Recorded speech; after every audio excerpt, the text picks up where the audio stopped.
Right now, a live look from Kitty Hawk after a line of thunderstorms passed through. All right, back in the metro, blue skies over the Elizabeth River, but the threat of storms is sticking around. We begin with the weather on this first day of summer 2018.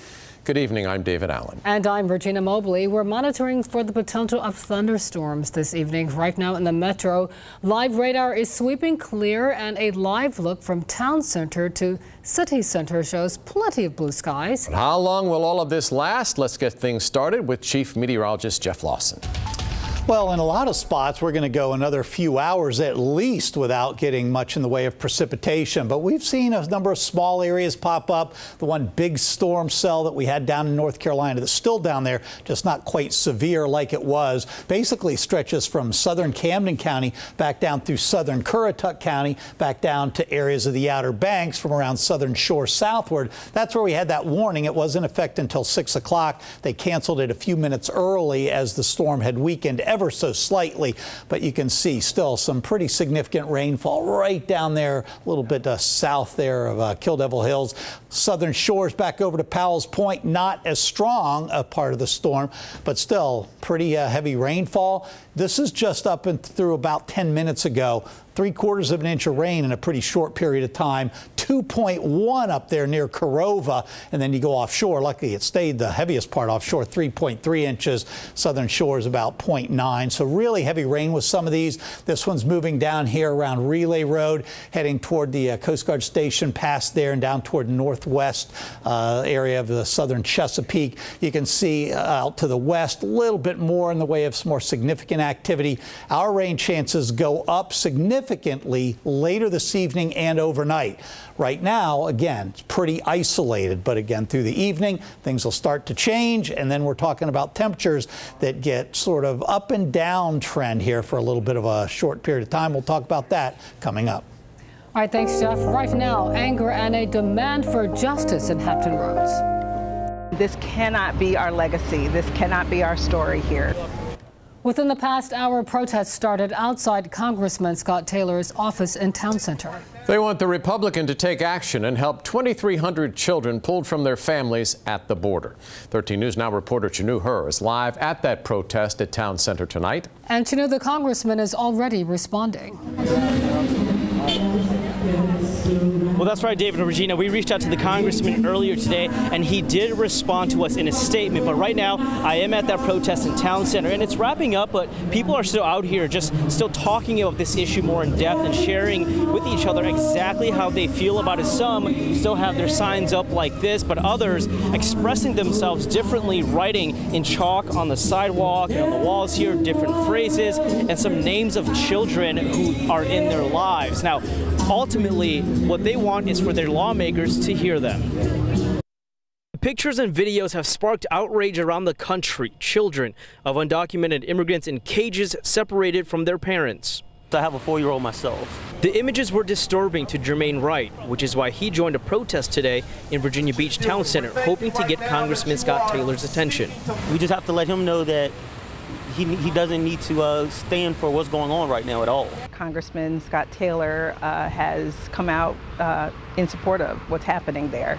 And we want to make our voices heard and to let him know that this is not an appropriate position. Congressman Scott Taylor's team responded today saying in part, parents should be kept together with their children, but our nation's laws must be enforced. Washington Democrats and our Washington hand-picked opponent want the families to simply be released in our country, which is counter to our laws. Senator Tim Kaine's opinion contrasting Taylor's. What they found is that America has a moral gag reflex, and they definitely hit it with this family separation policy, which was very, very heartless. President Trump signed an executive order Wednesday to halt separating families, but people in Town Center think there are lots of unanswered questions and remain supportive of immigrants.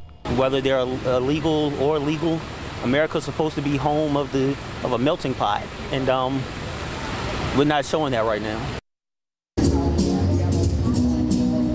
And Congressman Taylor's team says he is currently in Washington right now, working on new immigration laws that will benefit both families and border security. Senator Kaine says he hopes people and residents just like these ones today continue speaking up about this issue. Live in Virginia Beach, Chanu Hur, 13 News Now.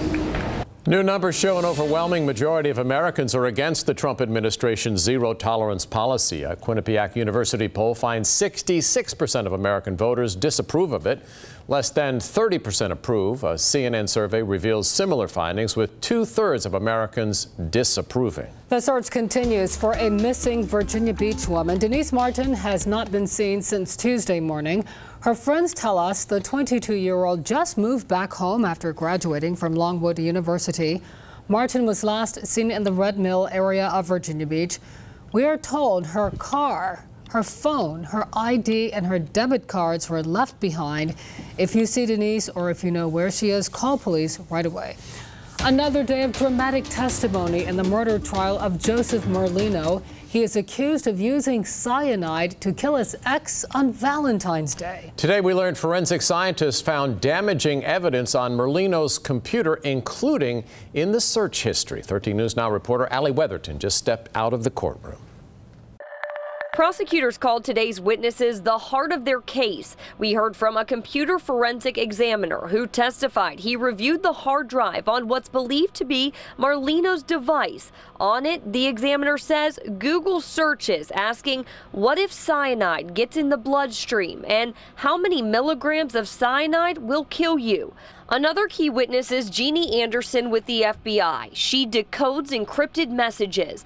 During Merlino's jail stay, he wrote unreadable notes to his mom and girlfriend. Jail staff intercepted the messages and gave them to Anderson. She read some of the letters out loud after deciphering them. She says the messages showed Merlino wanted to create fake evidence and alibi and persuade witnesses. Another member of the FBI cellular analysis team testified that Merlino's phone was in the Victoria, Virginia area from February 13th to the 15th.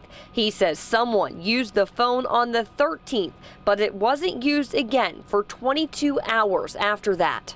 The last person to testify today was the chief medical examiner. She says Ellie Tran died from a well above lethal limit of cyanide. Now, the prosecution has one more witness to testify tomorrow. Then it's the defense's turn to bring their witnesses to the stand. In Virginia Beach, Allie Weatherton, 13 News Now.